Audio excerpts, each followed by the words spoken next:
ઝુકેગા નહીં સાલા. લાવ એક પાણી વાળું નારિયેલ. નારિયેલ તો આપી દો પણ તારી લુંગીમાં પૈસા તો હે ને? પૈસાની વસ્તુ કોની સામે કરે છે તને ખબર હે? કેટલા હે તારા નારિયેલ? બોલ, પૈસા ગણી દઉં. તું સાયકલ લઈને આવ્યો ને બધા નારિયેલ લેવાના, તારી પાસે પૈસા હશે નહીં. કેટલા હે તારા નારિયેલ? બોલ ને. ગુજરાતી કોઈ દી મોરા નો હોય, મોરા હોય ને ગુજરાતી નો હોય. અરે વાહ ભાઈ વાહ, એટલા બધા રૂપિયા. 100 નારિયેલ હે, એક નારિયેલ ના 40 રૂપિયા, 4000 રૂપિયા લાવ.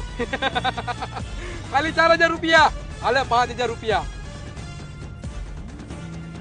થાય હે. 4000 રૂપિયા તો 1000 રૂપિયા વધારે કાંઈ આપ્યા? સાયકલ અહીંયા પડી, મારી રેકડી ગયા. પુષ્પા ને નેશનલ ખેલાડી સમજે છે પણ પુષ્પા ઇન્ટરનેશનલ છે. ઝુકેગા નહીં સાલા. અરે વાહ, આ 1000 રૂપિયા રેકડી ના દઈને ગયો લાગે છે. પણ આ નોટ તો ખોટી છે.